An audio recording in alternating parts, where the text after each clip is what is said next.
नमस्कार, स्वागत है आप सभी का मेरे चैनल स्पेशल एजुकेशन डेट्स में। तो आज का जो हमारा मुद्दा है या डिस्कस जिस चीज़ पर करेंगे, हमने कल प्रीवियस ईयर के पेपर को डिस्कस किया था, जिसमें पूरे पेपर को डिस्कस नहीं कर पाए थे। तो आज जो बचा हुआ पार्ट है उसके बारे में इस वीडियो में हम चर्चा करेंगे। कल मैंने आप लोगों से एक क्वेश्चन पूछा था कि अर्ली आइडेंटिफिकेशन क्या है, बट आप में से किसी ने जवाब नहीं दिया था अ, या कमेंट करके अभी तक नहीं बताया है अर्ली आइडेंटिफिकेशन क्या है। तो हम चर्चा करते हैं नेक्स्ट क्वेश्चन पे। वो शॉर्ट क्वेश्चन में से एक है, जैसे कि शॉर्ट क्वेश्चन में 6 क्वेश्चन थे और उसमें से आउट ऑफ 4 करने थे। पुराना पैटर्न है, भी नया नए पैटर्न को भी मैं डालूंगी और उसके बारे में भी हम चर्चा करेंगे।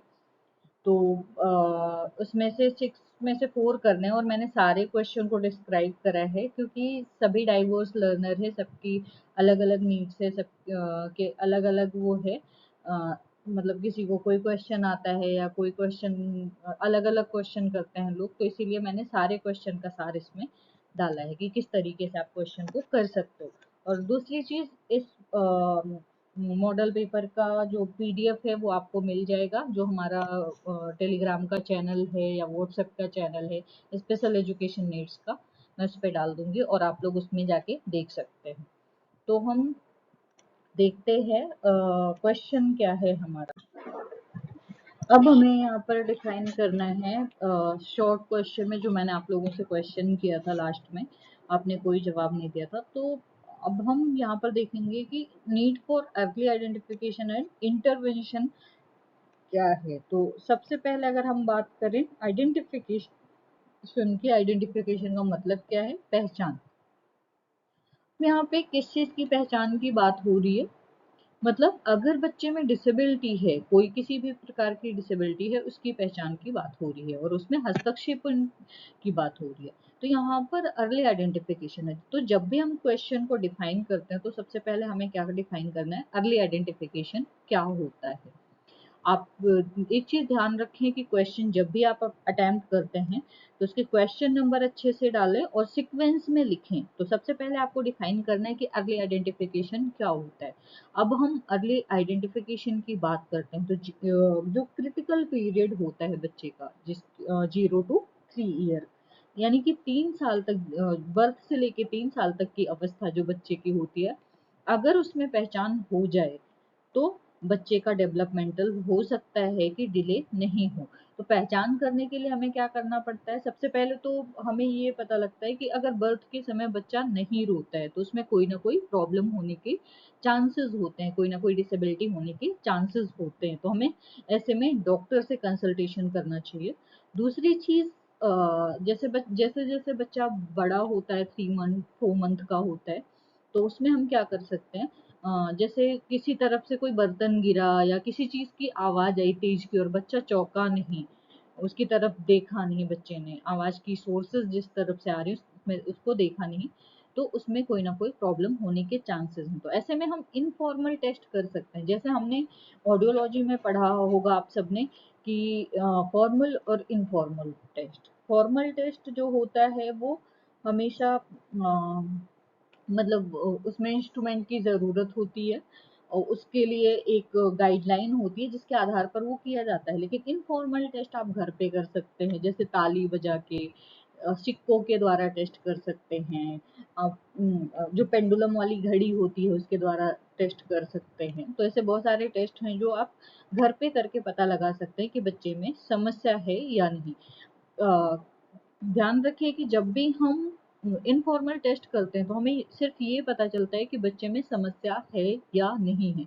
हमें तब पता चलता है कि बच्चे में कौन सी समस्या है, जब हम फॉर्मल टेस्ट करवाते हैं तब पता चलता है कि बच्चे में कौन सा हियरिंग लॉस है या कौन सी समस्या है। तो इस तरीके से हम पहचान कर सकते हैं कि बच्चे में कौन सी समस्या है, मतलब समस्या क्या है, ये हमें पता चल सकता है। और यही होता है अर्ली आइडेंटिफिकेशन। क्रिटिकल एज में हम पता लगा लेते हैं, ये जान पाते हैं कि बच्चे में समस्या क्या है, उसकी स्क्रीनिंग करके ये अर्ली आइडेंटिफिकेशन कहलाता है। और अर्ली आइडेंटिफिकेशन जब आपका कंप्लीट हो जाए, फिर आपको लिखना है इंटरवेंशन क्या होता है। तो इंटरवेंशन में जो सेवाएं प्रोवाइड करवाते हैं, जैसे हमने हियरिंग एड दिला दिया, अगर डिसेबिलिटी सुधरती खत्म नहीं होती है तो हम उसको वहीं पर मतलब उसमें सुधार कर सकते हैं, जैसे एड्स एंड अप्लायंस प्रोवाइड करवा सकते हैं, एजुकेशन दे सकते हैं और सुविधाएं दे सकते हैं। तो ये सारे इंटरवेंशन के एग्जाम्पल होंगे। तो आप इंटरवेंशन लिख सकते हो और उसके बाद आपको डिफाइन करना है कि अब इसकी आवश्यकता क्या होती है। तो आवश्यकता क्या है, सबसे पहले कि बच्चे का सामान्य विकास होता है। अगर पता चल जाए कि बच्चे में डेवलपमेंटल डिले है तो हम उसके लिए उसमें उसका ट्रीटमेंट कर सकते हैं, उसमें थेरेपी दिला सकते हैं या उसके लिए और कुछ कर सकते हैं, जिससे क्या होगा, बच्चे का सामान्य विकास होगा। दूसरा जैसे दैनिक दिनचर्या होती है उसके लिए बच्चे दूसरों पर डिपेंड नहीं होंगे, वो खुद से अपना काम कर पाएंगे।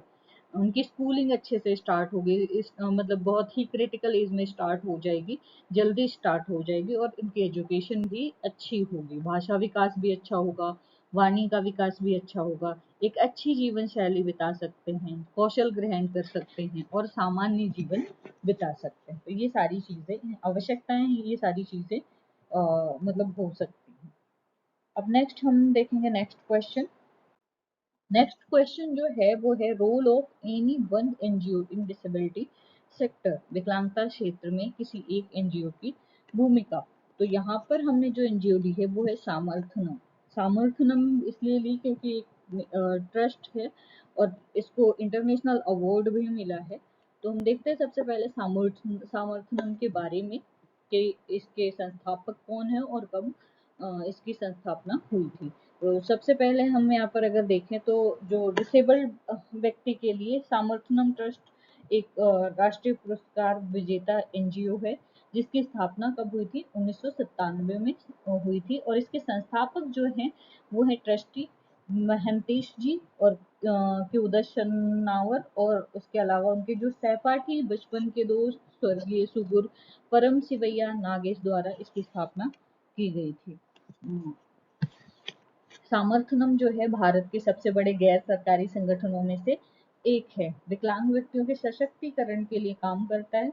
उनके लिए क्वालिटी ऑफ एजुकेशन मतलब गुणवत्तापूर्ण शिक्षा, आवास, पौष्टिक भोजन, व्यावसायिक प्रशिक्षण, प्लेसमेंट, ये सारी सुविधाएं प्रोवाइड करवाता है।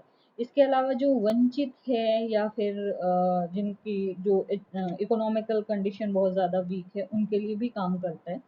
समर्थनम ट्रस्ट जो है वो शिक्षा और आजीविका की जरूरतों का समर्थन करके पूर्ण समाधान प्रदाता बन गया है आज।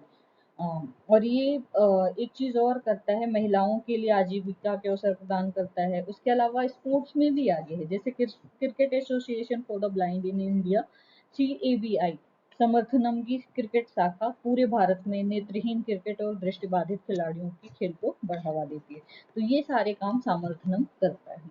अब इसका रूल भी आप लिख सकते हैं और इसके बारे में भी लिख सकते हैं। अगर आप डिफाइन करते हैं तो जैसे शॉर्ट क्वेश्चन है तो आप 1 पेज से लेके 1.5 पेज 2 पेज तक आप लिख सकते हैं। बहुत सारे बच्चे हैं थोड़ा सा लिख देते हैं, बट आप अभी डिप्लोमा कर रहे हो तो इसलिए मतलब आपका डिप्लोमा चल रहा है, टीचर एजुकेशन है, तो इसमें आपके शब्द मायने रखते हैं कि आप लिखते क्या हो। नेक्स्ट क्वेश्चन है for educational provision for person with disability in PWD 1995, PWD act 1995 में विकलांग व्यक्तियों के लिए दिए गए शैक्षिक प्रावधान। अब इनके लिए शैक्षिक प्रावधान क्या है, तो सबसे पहले अगर हम बात करें इसमें तो प्रत्येक विकलांग बच्चों को एकीकृत शिक्षा मतलब एकीकृत स्कूलों या विशेष स्कूलों में 18 वर्ष की आयु तक मुफ्त शिक्षा का अधिकार होगा। अब ये मतलब फ्री एंड कंपलसरी एजुकेशन ले सकते हैं, जैसे RTE में है 6 से 14 वर्ष के बच्चों को फ्री एंड कंपलसरी एजुकेशन, लेकिन जो PWD हैं उनको 6 से 18 वर्ष के बच्चों को मुफ्त शिक्षा का अधिकार है। उसके अलावा ट्रांसपोर्ट में छूट मिलती है, वास्तुशिल्प जो भी बाधाएं हैं उनको दूर करने की बात करी गई, इसलिए आप देखते होंगे हर जगह रैंप बन रहे हैं, हैंडलिंग लग रही है, उभरे हुए फॉर्म में थोड़ा सा ऐसे जैसे किनारे किनारे पे बॉर्डर टाइप का दिखता होगा आप लोगों को, जैसे ट्रेन में बैठो तो उसमें सीट में ब्रेल में लिखा होगा। तो ये सारी चीजें, ये प्रावधान अभी किए जा रहे हैं। उसके अलावा जो विकलांग व्यक्ति हैं या सॉरी विकलांग बच्चे हैं उनको मुफ्त में किताबें मिल रहे हैं, स्कॉलरशिप मिल रही है, यूनिफॉर्म मिल रहा है और उसके अलावा पढ़ने की सामग्री भी मिल रही है। और विशेष स्कूल में व्यावसायिक प्रशिक्षण भी दे रहे हैं। इसके अलावा इनफॉर्मल लर्निंग को बढ़ावा दिया जा रहा है। जैसे बहुत सारे बच्चे हैं जो जा नहीं सकते, स्कूल तक पहुंच नहीं सकते, तो उनके लिए NIOS है, वैसे ओपन स्कूलिंग है, ऐसे बहुत सारी अनौपचारिक शिक्षा है जो वो घर बैठे हासिल कर सकते हैं। इसके अलावा जनशक्ति विकसित करने के लिए शिक्षक और प्रशिक्षण संस्थान स्थापित किए जा रहे हैं बहुत सारे। माता पिता अपने विकलांग बच्चों की नियुक्ति के संबंध में शिकायतों के निवारण के लिए उचित मंच पर जा सकते हैं। अगर कोई परेशान करता है या कुछ कहता है, स्कूल में बुली करते हैं, बच्चे को छेड़ते हैं, तो उसके लिए भी वो शिकायत दर्ज करवा सकते हैं और उसको जुर्माना हो सकता है। दूसरी चीज, अगर बच्चे कोई डिसेबल्ड बच्चा है किसी भी स्कूल में जा रहा है, अगर वो उसका दाखिला नहीं ले रहे, एडमिशन नहीं ले रहे हैं, तो उसके लिए भी वो या तो संस्था को जुर्माना देना पड़ेगा या तो वो संस्था बंद करा दी जाती है। तो ये सारे प्रावधान हैं PWD के लिए।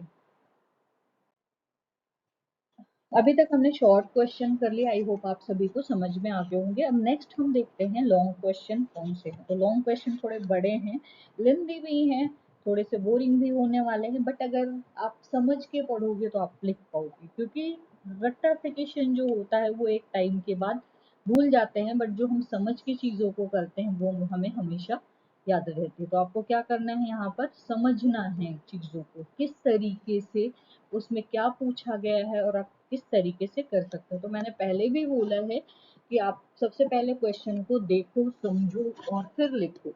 क्योंकि जो शॉर्ट क्वेश्चन है नॉलेज बेस्ड है वो सीधे सीधे होते हैं, बट लॉन्ग क्वेश्चन बहुत घुमा फिरा के आपसे सिंपल सी चीजें पूछी होगी, बट वो घुमा फिरा के पूछते हैं, तो इसलिए हमें लगता है कि क्वेश्चन बहुत ज्यादा हार्ड है। तो ऐसे में पैनिक नहीं होना है, सबसे पहले क्वेश्चन को पढ़ना है, समझना है, देन लिखना है, ठीक है। तो आप अच्छे से राइट कर पाओगे। अब हम देखते हैं इसमें जो लॉन्ग में पहला क्वेश्चन है, explain the terms of ICIDH and ICF, how will you prevent occurrence of disability. ICIDH and ICF शब्दों की व्याख्या कीजिए। आप विकलांगता को कैसे होने सॉरी आप विकलांगता को होने से कैसे रोकेंगे। आप बताइए कि किस तरीके से हम डिसेबिलिटी को होने से रोक सकते हैं।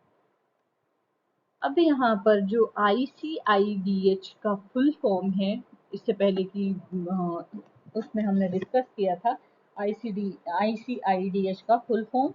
तो ICIDH का फुल फॉर्म है I for international, C for classification, I for impairments, D for disability, H for handicap.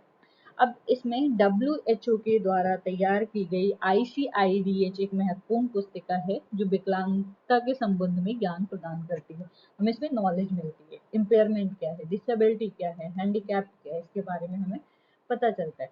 तो आप जाके इसकी एक वीडियो पड़ी है, इसमें इम्पेयरमेंट, डिसेबिलिटी और हैंडीकैप की इंट्रोडक्शन टू डिसेबिलिटी के प्लेलिस्ट में है, तो आप वो देख सकते हो इसको समझने के लिए, ताकि आप और अच्छे से लिख पाओगे। तो इसमें किस तरीके से मतलब ICIDH की सहायता से लोगों की विभिन्न प्रकार की कमजोरियां जो होती हैं, अक्षमता होती है या डिसेबिलिटी होती है, उनको हम क्लासिफिकेशन कर सकते हैं, साथ ही उनकी स्थिति का मूल्यांकन कर सकते हैं। क्योंकि यहाँ पर हमें पता होता है कि इम्पेयरमेंट क्या है, डिसेबिलिटी क्या है, हैंडीकैप क्या है। तो ICIDH का विकास की जो शुरुआत हुई थी 1980 में हुई थी, और इसका उद्देश्य था लोगों की स्थिति को समझने, वर्गीकरण करने और उसमें सुधार के अवसरों को पहचानने में सहायता मिले। इसमें गणना प्रणाली, विश्व भर में लोगों के स्वास्थ्य और सामाजिक संबंधों को समझने में मदद मिलती है और सामाजिक, राजनीतिक और नीतिगत फैसलों को सुनिश्चित करने में मदद मिलती है। आई होप आपका क्लियर हो गया होगा ICIDH क्या है। अब हम देखते हैं ICF क्या है। तो देखिए ICF का फुल फॉर्म है international classification of functioning, disability and health. यहाँ पर अगर सिर्फ इंटरनेशनल क्लासिफिकेशन ऑफ फंक्शनिंग भी कर सकते हैं, लेकिन किस पर्सपेक्टिव में है ये नहीं पता चलेगा। तो इसमें डिसेबिलिटी एंड हेल्थ के बारे में भी है। इसमें कामकाज, विकलांगता और स्वास्थ्य का अंतर्राष्ट्रीय वर्गीकरण, जिसे आमतौर पर ICF के रूप में जाना जाता है, स्वास्थ्य और स्वास्थ्य से संबंधित डोमेन का वर्गीकरण है। अब इसमें चूंकि किसी व्यक्ति की कार्य प्रणाली और विकलांगता के संदर्भ में होती है, ICF में इन्वायरमेंटल फैक्टरों की एक सूची है। ICF व्यक्तिगत और जनसंख्या दोनों स्तरों पर स्वास्थ्य और विकलांगता को मापने के लिए WHO का ढांचा है। मतलब इससे हम क्या कर सकते हैं, जनसंख्या और स्वास्थ्य और विकलांगता को मेजर कर सकते हैं। उसके अलावा 22 मई 2001 को 50वीं विश्व स्वास्थ्य सभा में सभी 191 WHO सदस्य देशों द्वारा ICF को स्वास्थ्य और विकलांगता का वर्णन करने और मापने के लिए अंतर्राष्ट्रीय मानक के रूप में आधिकारिक तौर पर समर्थन दिया गया था। अब इसमें कुछ डोमेन है इसके, वो देखते हैं, या डोमेन या मॉडल कह सकते हैं। इसमें 4 है: body function and structure, activities, participation, environmental factor. पहला है शरीर के कार्य और संरचनाएं, दूसरा है क्रियाएं, तीसरा है भाग लेना और चौथा है पर्यावरणीय कारक। तो इसमें जो दिव्यांगता और जैव मनोदैहिक मॉडल हैं वो हैं शरीर और के कार्य और संरचनाएं। तो लोगों के शरीर के जो कार्य हैं और संरचनाएं हैं वो अक्सर क्षीण हो जाती हैं, मतलब वो काम करना कम कर देती हैं। दूसरी चीज एक्टिविटी जो है, वो गतिविधियां हैं, वो व्यक्ति के स्तर पर कार्य करना, उनके द्वारा अनुभव की जाने वाली गतिविधि सीमाएं, मतलब लिमिट हो जाती है उनकी गतिविधि, एक्टिविटी जो भी गतिविधि करने की अ, का अनुभव है या उसमें जो विधि है उसमें काफी सीमाएं होती हैं। इसके अलावा जीवन के सभी क्षेत्रों में लोगों को भागीदारी उनके द्वारा अनुभव की जाने वाली सहभागिता जैसे उसमें प्रतिबंधित होती है, पार्टिसिपेशन प्रतिबंधित होता है। समाज के सदस्य के रूप में किसी व्यक्ति का कार्य जो होता है उस पर प्रतिबंध इसलिए हो जाता है क्योंकि एक्टिविटी लिमिटेशन होती है, बॉडी स्ट्रक्चर सही नहीं होता है, या फिर मतलब काम करने में दिक्कत होती है इस वजह से। इसके अलावा इन्वायरमेंटल फैक्टर है, इसमें जो इन्वायरमेंटल फैक्टर है इन अनुभवों को प्रभावित करते हैं। जैसे उसमें बहुत सारे अवरोध हैं, बैरियर होते हैं, तो वो कौन कौन से हैं? तो ये डोमेन है या मॉडल है। ये आई होप ये भी क्लियर हो गया होगा। नेक्स्ट है प्रिवेंशन ऑफ डिसेबिलिटी। डिसेबिलिटी से हम किस तरीके से बच सकते हैं? तो इसमें प्राइमरी प्रिवेंशन है, डिजीज और इंजरी। अगर ये नहीं होता है तो सेकेंडरी प्रिवेंशन में इम्पेयरमेंट होगा, फिर डिसेबिलिटी होती है, फिर हैंडीकैप होता है। तो इसमें 3 प्रिवेंशन है, उनके बारे में एक एक करके जानेंगे।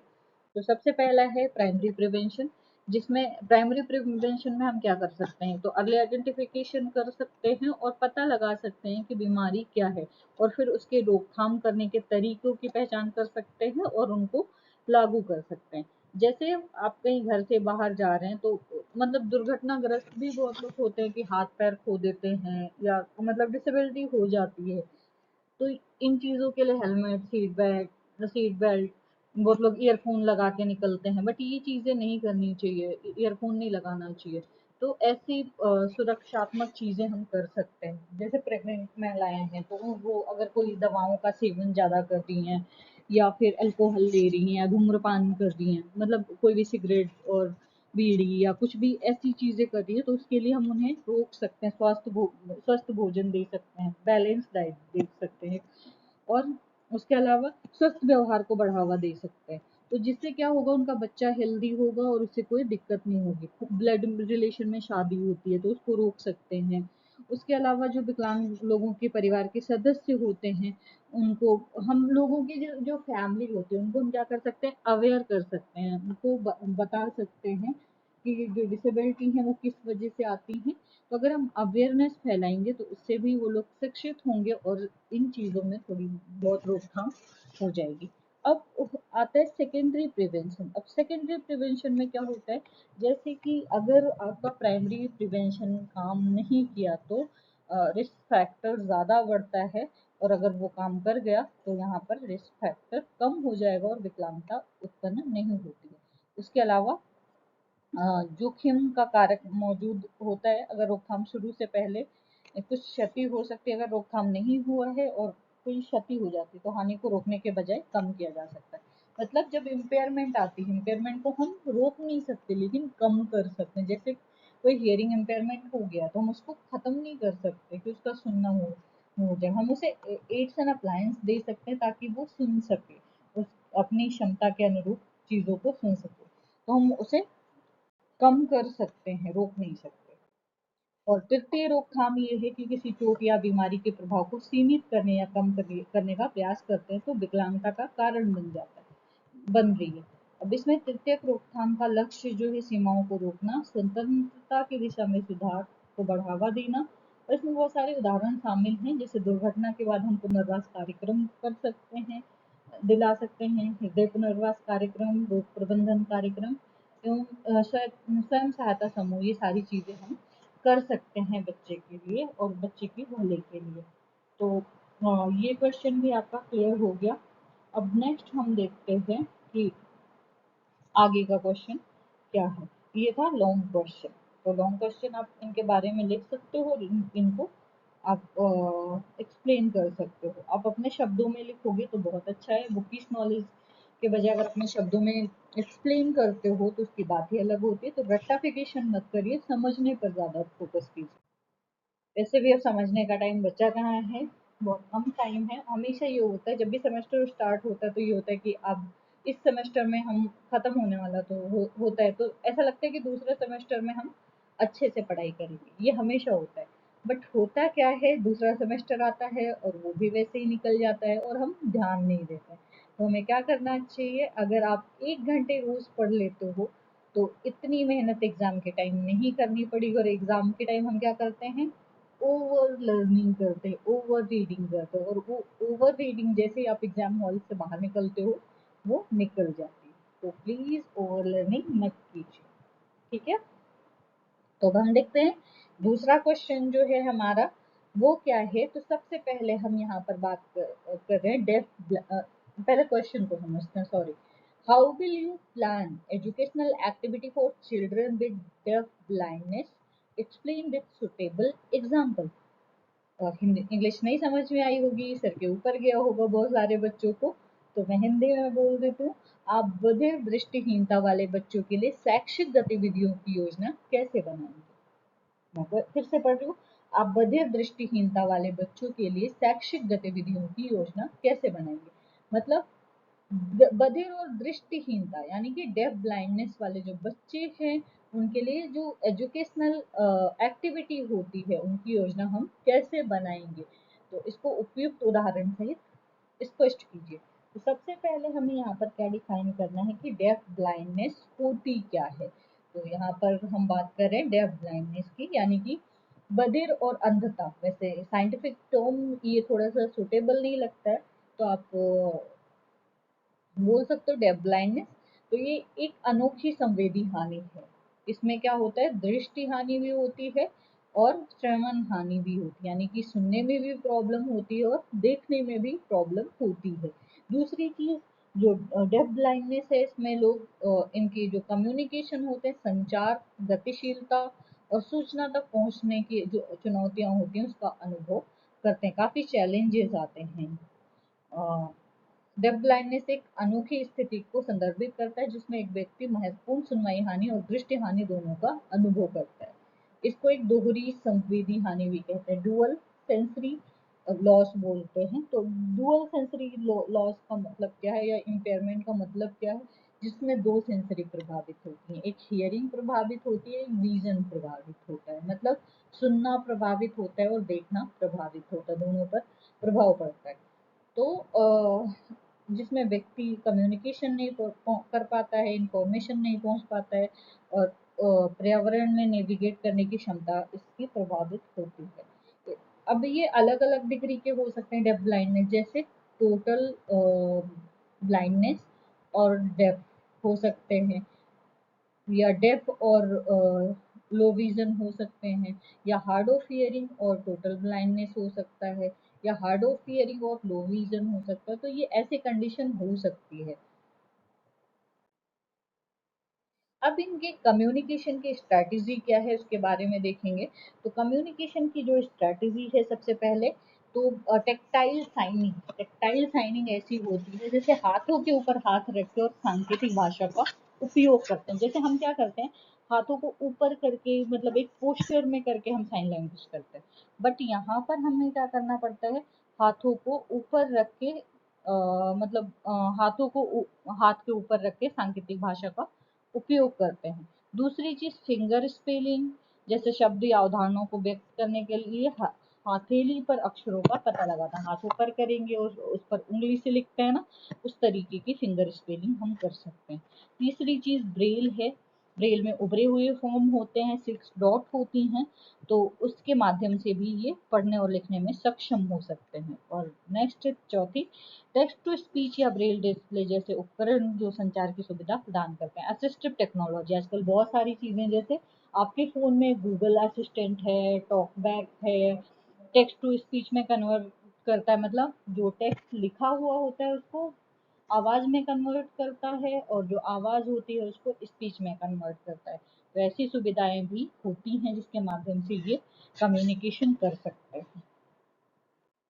नेक्स्ट है मोबिलिटी एंड ओरिएंटेशन। ओरिएंटेशन और मोबिलिटी जो है, प्रशिक्षण डेफ ब्लाइंडनेस वाले व्यक्तियों को उनके वातावरण में सुरक्षित रूप से नेविगेट करने में मदद करता है। जैसे उन्हें किस तरफ जाना है, कैसे जाना है, तो इससे इसके लिए एक सुरक्षित वातावरण चाहिए जो वो आराम से सरवाइव कर सकते हैं। और उसके अलावा वाइट केन होनी चाहिए, मतलब हम कह सकते हैं जो इनकी छड़ होती है जिसके माध्यम से ये चलते हैं। उसके अलावा अगर रास्ते में जा रहे हैं, कुत्तों की आवाज़ या स्थल और स्थानिक जागरूकता का उपयोग शामिल है, इसके माध्यम से भी ये मोबिलिटी कर सकते हैं।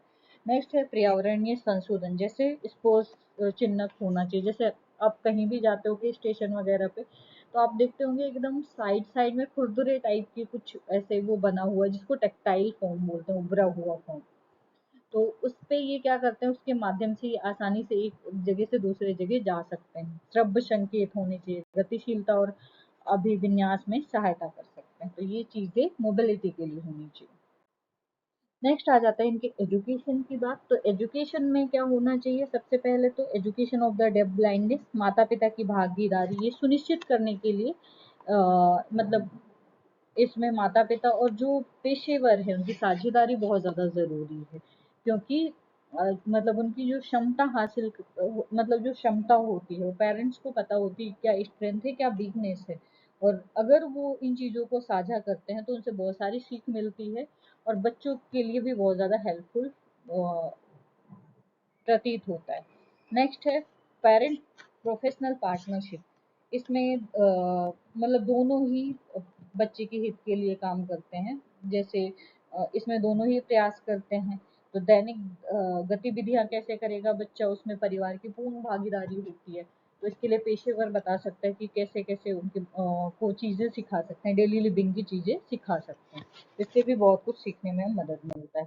दूसरी चीज़ है इम्पोर्टेंस ऑफ फैमिली की, अगर हम बात करें तो इसमें कई कौशल का विकास बच्चे के स्वतंत्र रूप से सुरक्षित रूप से पर्यावरण का पता लगाने और अवसरों पर निर्भर करता है। घनिष्ठ शारीरिक भावनात्मक संपर्क का बधिर दृष्टिहीन बच्चों की सीखने की क्षमताओं पर जबरदस्त प्रभाव पड़ता है। क्यों पड़ता है, क्योंकि बच्चे जो होते हैं वो अपने फैमिली से इमोशनल कनेक्शन होता है उनका। और जब हम किसी से इमोशनल कनेक्ट हो जाते हैं तो उनकी चीज़ों को ज़्यादा मानते हैं, और वहाँ से हमें सीखने को ज़्यादा अच्छा वो मिलता है। हालांकि बिगड़ते भी हैं, बट सीखने को भी बहुत सारी चीज़ें मिलती हैं। तो नेक्स्ट है बिल्डिंग अप द पार्टनरशिप। इसलिए ये पेशेवरों की जिम्मेदारी है कि वो माता पिता को उनके विभिन्न और अनूठे तरीकों को देखने में मदद करें जिससे वो बच्चा बढ़ रहा है और सीख रहा है। मतलब जिस तरीके से बढ़ रहा है और सीख रहा है उसमें उनकी ज़्यादा से ज़्यादा सहायता करें। दूसरी चीज़ है परिवार को उनके बधिर मतलब जो डेफ ब्लाइंड बच्चे हैं उनकी खूबियों और कमियों के बारे में अधिक जानकारी दें। अधिक तरीके और रणनीतियाँ बनाएं जो परिवार के सदस्यों को बधिर दृष्टिहीन बच्चे के साथ छोटे लेकिन सकारात्मक अनुभव प्राप्त करने में मदद कर सकते हैं। और उसके अलावा क्या कर सकते हैं, बातचीत करने के लिए परिवार के सदस्यों में अधिक स्पर्श और मूवमेंट तकनीक विकसित करें। जब ये चीज़ें विकसित कर देते हैं तो फैमिली वाले भी आराम से बात कर सकते हैं। तो ये सारी चीज़ें हम इसमें लिख सकते हैं। ये क्वेश्चन भी पूरा हो गया। अब आ गया थर्ड क्वेश्चन। इसमें मॉडल है और ये बहुत सारे मॉडल हैं जिसके बारे में इसमें दो पूछे थे, लेकिन उन्हीं के अंदर बहुत सारे मॉडल हैं तो इसलिए मुझे ये डिस्क्राइब करना पड़ेगा। हालांकि मैं शॉर्ट शॉर्ट में आपको बता दूंगी, बाकी ये पीडीएफ में आपको भेज दूंगी तो आप देख सकते हैं। नेक्स्ट है प्रारंभिक हस्तक्षेप के मॉडल। तो इसमें जो मॉडल है, मेडिकल मॉडल, विकासात्मक मॉडल, परिवार केंद्रित मॉडल, पारिस्थितिक मॉडल, अंतः विषय मॉडल, प्रारंभिक बचपन शिक्षा मॉडल। अब इसमें प्रारंभिक हस्तक्षेप की गृह आधारित मॉडल जो है, इसमें सबसे पहला है प्रारंभिक पारिवारिक प्रशिक्षण मॉडल, दूसरा है प्राकृतिक विकासात्मक व्यवहार हस्तक्षेप NDVI मॉडल जिसको बोलते हैं, टेली हेल्थ मॉडल, परामर्श model, parents child interaction therapy PCI model, video feedback intervention VFI model. ये सारे नाम हैं, इसलिए मैं इसमें कुछ एक्सप्लेन नहीं कर रही हूँ, आगे करूंगी। प्रारंभिक हस्तक्षेप के केंद्र आधारित मॉडल, एकीकृत मॉडल, विशेष शिक्षा मॉडल, थेरेपी आधारित मॉडल, व्यवहार मॉडल, विकासात्मक मॉडल, मेडिकल मॉडल। प्रारंभिक हस्तक्षेप के अस्पताल आधारित मॉडल, नवजात गहन चिकित्सा इकाई NICU मॉडल, दूध पिलाने और निकलने का मॉडल, ट्री है पुनर्वास मॉडल, विकासात्मक अनुवर्ती मॉडल, व्यवहार मॉडल।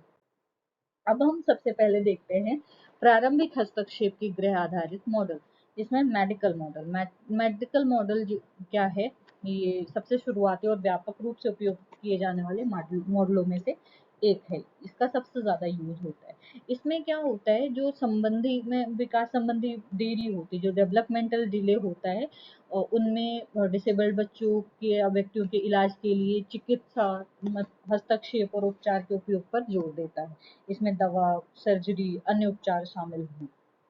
नेक्स्ट है डेवलपमेंटल मॉडल, विकासात्मक। इसमें प्रारंभिक हस्तक्षेप का विकासात्मक मॉडल, जैसे शारीरिक, संज्ञानात्मक, सामाजिक, भावनात्मक, ये सारी चीजें विकास से सभी क्षेत्रों के विकास का समर्थन करने पर केंद्रित है। डेवलपमेंटल में सारे डेवलपमेंट आ जाएंगे, तो इस तरीके से आप इसको लिख सकते हैं। नेक्स्ट है फैमिली सेंटर्ड मॉडल। आपको पता है कि अपने बच्चे के विकास में फैमिली की बहुत ही महत्वपूर्ण भूमिका होती है, क्योंकि आप भी किसी ना किसी फैमिली से बिलोंग करते हो और आपको ये चीज़ें पता हैं। तो इसमें क्या होता है, ये मॉडल जो है प्रारंभिक हस्तक्षेप प्रक्रिया में परिवारों को शामिल करने और उन्हें सहायता और संसाधन प्रदान करने के महत्व पर जोर देता है।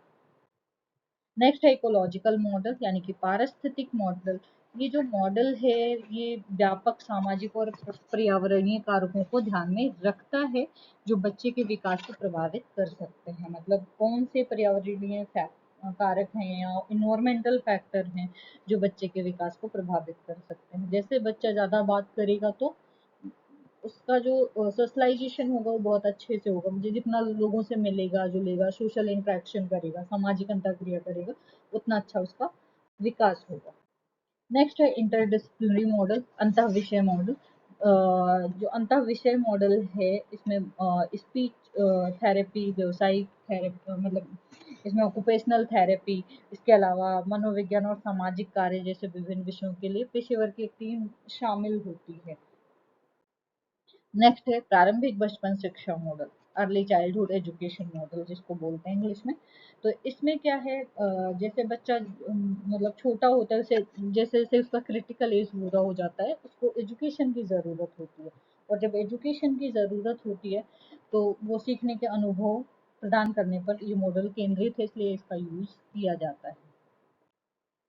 नेक्स्ट है family training model, family training या पारिवारिक प्रशिक्षण मॉडल। अब इस मॉडल में माता पिता को अपने बच्चे के विकास में सहायता के लिए आवश्यक कौशल ज्ञान प्रदान करने के लिए इस मॉडल को डिजाइन किया गया। इसमें फैमिली को ट्रेंड किया जाता है, जैसे कि नाम से पता चलता है पारिवारिक प्रशिक्षण, तो फैमिली को ट्रेंड किया जाता है।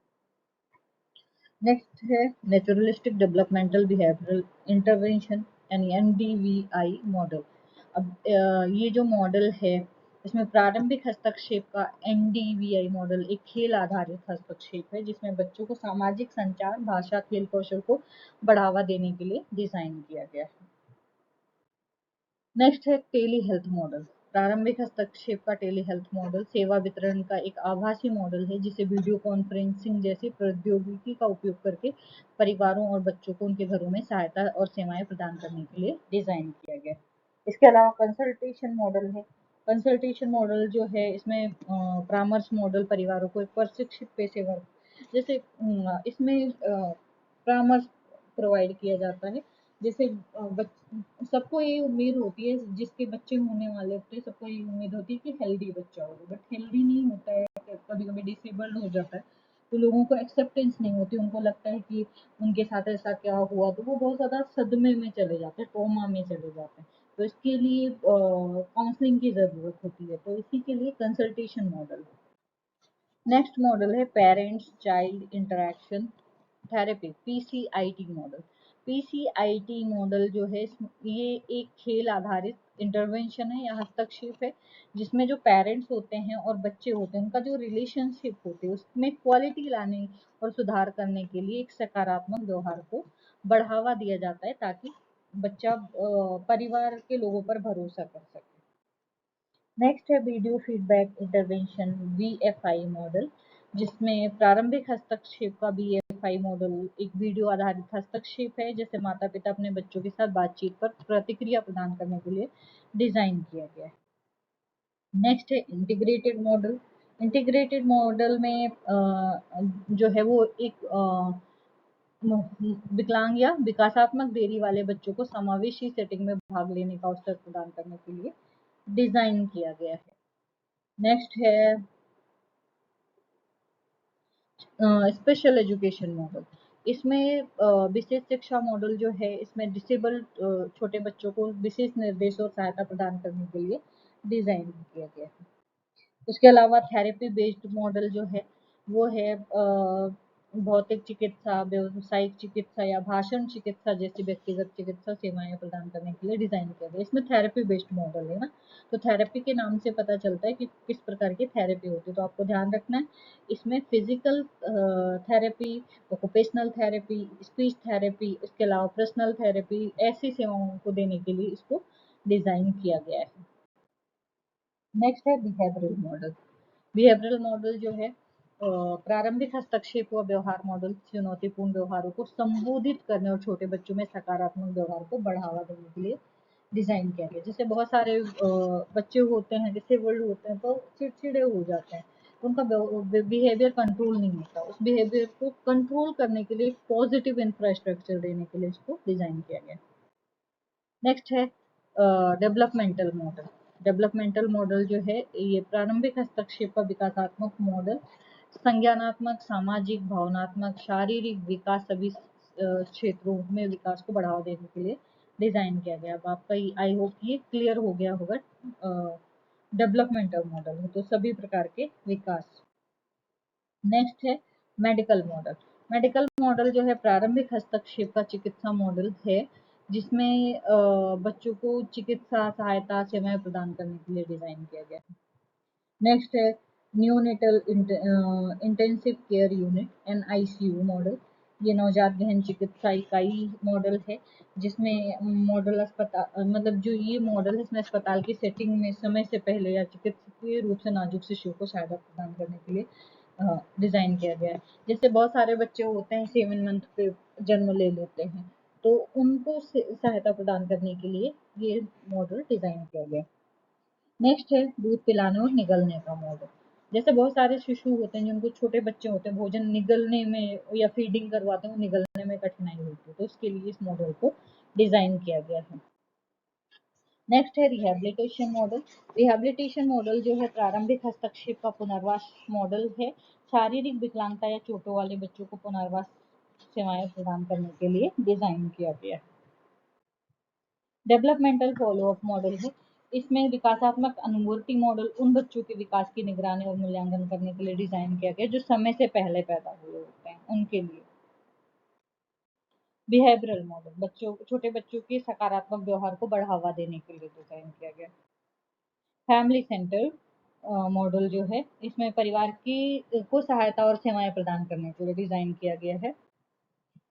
आई होप ये क्वेश्चन आपका क्लियर हो गया होगा, काफ़ी बोरिंग था इस वजह से क्योंकि ये मॉडल है और इतनी शुद्ध हिंदी में पहली बार आप लोगों को पढ़ा रही हूँ। मैं थोड़ा मिक्सचर हूँ हिंदी और इंग्लिश दोनों में, तो फिर मुझे लगता है कि ज़्यादा अगर कोई चीज़ ईजी है तो इंग्लिश है, हिंदी बहुत ज़्यादा टफ है, लेकिन फिर भी मैं कोशिश कर रही हूँ कि मैं आपको समझाऊँ। तो नेक्स्ट हम देखेंगे 4 क्वेश्चन जो है हमारा, describe the role of AYJ and ISSB in the rehabilitation of person with hearing impairment। इसके बारे में डिटेल से बताऊंगी क्योंकि मेरी एजुकेशन भी यहाँ पर हुई है। तो मैंने AYJ से एमएड किया है, तो इसलिए मुझे यहाँ के बारे में ज़्यादा पता है। तो सबसे पहले अगर हम बात करें अलिया वर्जन या AYJ-NISSD के फुल फॉर्म की, तो A for Ali, Y for Yavar, J for जंग, N for national, I for institute, S for speech और H फॉर हियरिंग और D फॉर डिसेबिलिटी और ब्रैकेट में जो D है वो दिव्यांगजन। तो हम कह सकते हैं इसका जो फुल फॉर्म है Ali यावर्जन national institute of speech and hearing disability दिव्यांगजन। और ये मुंबई में स्थित है, बांद्रा में, बांद्रा सॉरी इसको बांद्रा बोलते हैं, बांद्रा वेस्ट में है स्थित है, रेलवे स्टेशन के थोड़ी दूर पर है। और इसमें ये जो संस्थान है हियरिंग और स्पीच की जो भी डिसेबिलिटी होती है उसके लिए काम करते हैं। यहाँ पर एजुकेशन और ट्रेनिंग देने का काम किया जाता है। यहाँ पर कॉक्लियर इम्प्लांट भी होते हैं, जैसे जिस किसी बच्चों को सुनाई नहीं देता है तो उनका इम्प्लांट भी करते हैं, सर्जरी करके उसमें मशीन इम्प्लांट करते हैं कॉक्लियर में। तो ये जो मुंबई विश्वविद्यालय है उसमें उससे अफिलिएटेड है और ये RCI के द्वारा अनुमोदित किया गया है। RCI यानी कि रिहैबिलिटेशन काउंसिल ऑफ इंडिया, भारतीय पुनर्वास परिषद द्वारा अनुमोदित किया गया है। इसके अलावा जो AYJ-NISSD है इसमें audiology, speech language pathology, special education, hearing assistance, technology के क्षेत्र में इसमें जैसे बीएड होता है, एमएड होता है, पीएचडी होती है, BSLP होती है, MSLP होती है, साइन लैंग्वेज के कोर्सेज होते हैं, ABT होती है, ऐसे बहुत सारे कार्यक्रम हैं जो यहाँ पर चलाए जाते हैं। इसके अलावा इसमें स्पीच और हियरिंग विकलांगता के क्षेत्र में पेशेवर बनने के लिए ज्ञान और कौशल के साथ छात्रों को लैस करने के लिए डिज़ाइन किया गया है। और इसमें जो AYJ-NISSD हैं इसमें बहुत सारे स्टाफ ऐसे हैं बहुत अच्छे, मतलब जितने भी स्टाफ हैं बहुत अच्छे हैं, अनुभवी हैं और योग्य पेशेवर हैं, क्योंकि मैं उनसे काफ़ी मतलब मैं मिल चुकी हूँ और मैं उनसे पढ़ भी चुकी हूँ, तो इसलिए मैं बोल रही हूँ। नेक्स्ट है मुंबई आधुनिक बुनियादी ढांचा। जो AYG-NISSD मुंबई में है वो एक आधुनिक बुनियादी ढांचा है जिसमें अच्छी तरह से सुसज्जित कक्षाएं, उन्नत प्रयोगशालाएं, भाषण, स्पीच अक्षमता से संबंधित पुस्तकें, पत्रिकाएं, मल्टीमीडिया संसाधनों के व्यापक संग्रह के साथ एक पुस्तकालय शामिल है। मतलब यहाँ पे जो लाइब्रेरी है उसमें डिजिटल एक्सेस भी है और वहाँ पे बहुत सारी बुक्स का स्टोर है और लाइब्रेरी बहुत ही ज़्यादा अच्छी है वहाँ पर। इसके अलावा ऑडियो वीडियो रिकॉर्डिंग उपकरण भी है का उपयोग छात्रों द्वारा स्पीच चिकित्सा सत्रों और अनुसंधान के उद्देश्य के लिए किया जाता है। इसके अलावा शैक्षणिक कार्यक्रमों के अलावा AYJ-NISSD मुंबई स्पीच और हियरिंग में अक्षम व्यक्तियों को नैदानिक सेवाएं भी प्रदान करता है और नैदानिक सेवाएं अच्छी तरह से प्रशिक्षित और अनुभवी स्पीच और हियरिंग पेशेवरों द्वारा प्रदान की जाती हैं। रोगियों को गुणवत्तापूर्ण देखभाल प्रदान करने के लिए आधुनिक तकनीक और उपकरणों का उपयोग भी करते हैं। जैसे यहाँ पर जितने भी हियरिंग इम्पेयरमेंट के लोग हैं वो आते हैं, व्यक्ति आते हैं, चेकिंग करवाते हैं, हियरिंग एड मैप होता है, उसके बाद माप करने के बाद उनको हियरिंग एड दिलाया जाता है, स्पीच थेरेपी होती है, कॉक्लियर इम्प्लांट होता है। तो ये सारी चीज़ें होती हैं। जैसे स्पीच के लिए बहुत सारे सॉफ्टवेयर हैं, डॉक्टर स्पीच है और तो इनके द्वारा क्या करते हैं, इनका मतलब आधुनिक तकनीक का उपयोग करते हैं।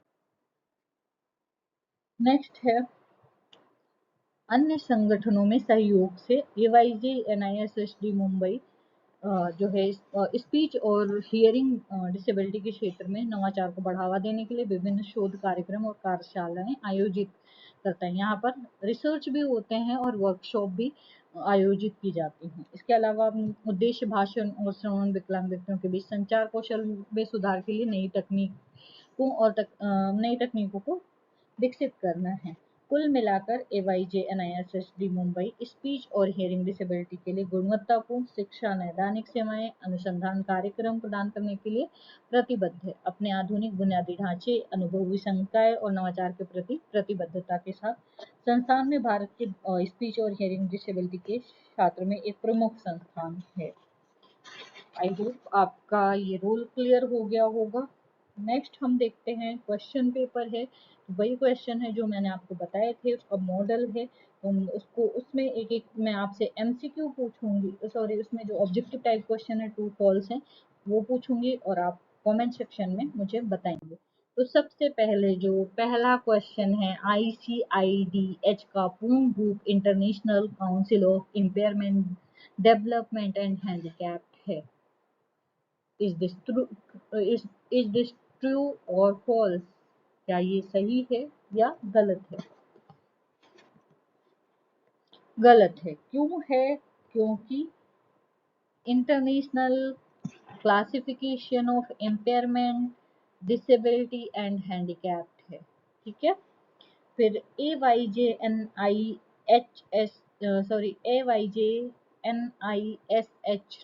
ब्रैकेट में डी का मुख्यालय दिल्ली में स्थित है। अभी आपने पढ़ा कि दिल्ली में नहीं मुंबई में है, तो ये भी क्वेश्चन गलत है। नेक्स्ट है मांसपेशियों का दुर्विकास मस्कुलर डिस्ट्रॉफी एक प्रकार का तंत्रिका पेशी विकलांगता है। मतलब ये क्वेश्चन जो है वो सही है। नेक्स्ट है नेशनल ट्रस्ट एक्ट में अति तीव्र श्रवण ह्रास वाले व्यक्ति शामिल हैं? नहीं है। क्यों? क्योंकि इसमें हियरिंग डिसेबिलिटी का जिक्र ही नहीं है। इसमें मल्टीपल डिसेबिलिटी है, मेंटल रिटार्डेशन है, ऑटिज्म है और सेरेब्रल पैल्सी, 4 प्रकार की डिसेबिलिटी है। नेक्स्ट है PWD एक्ट 1995 के अनुसार विकलांग व्यक्ति का अर्थ है कि ऐसे व्यक्ति जो चिकित्सा अधिकारी द्वारा प्रमाणित किसी भी विकलांगता से 40% से कम पीड़ित नहीं है। ये सही है। नेक्स्ट है विकलांग, अब हम शॉर्ट देख लेते हैं जो हमने चर्चा किया। विकलांगता की समझ में हुआ ऐतिहासिक विकास के बारे में हमने डिस्कस कर लिया। दूसरा स्वाधीनता के बारे में कर लिया। तीसरा गतिशील लोकोमोटिव डिसेबिलिटी के बारे में भी किया। आज की वीडियो में शीघ्र पहचाने एवं शीघ्र हस्तक्षेपण की जरूरत। तो ये सारे मॉडल पेपर हमने जो इसमें क्वेश्चन है इसको हमने डिस्कस कर लिया। आई होप ये आपका क्लियर हो गया होगा। और इंग्लिश में भी है इसका मॉडल, ये इंग्लिश का है, तो आप सब देख सकते हैं, क्वेश्चन को मिला सकते हैं और क्वेश्चन को सॉल्व करने का प्रयास भी कर सकते हैं। आई होप ये क्वेश्चन पेपर आपका क्लियर हो गया होगा। शुक्रिया। ऐसे ही बने रहिए, ऐसे ही प्यार देते रहिए। आप लोग जितना ज़्यादा सब्सक्राइब करते हैं ना उतनी ज़्यादा मोटिवेशन आती है मुझे कि मैं वीडियो बनाऊँ। तो प्लीज़ ज़्यादा से ज़्यादा सब्सक्राइब करिए और ज़्यादा से ज़्यादा शेयर करिए और देखिए प्लीज़। इससे आपका भी भला होगा और मेरा भी भला होगा। Thank you. शुक्रिया।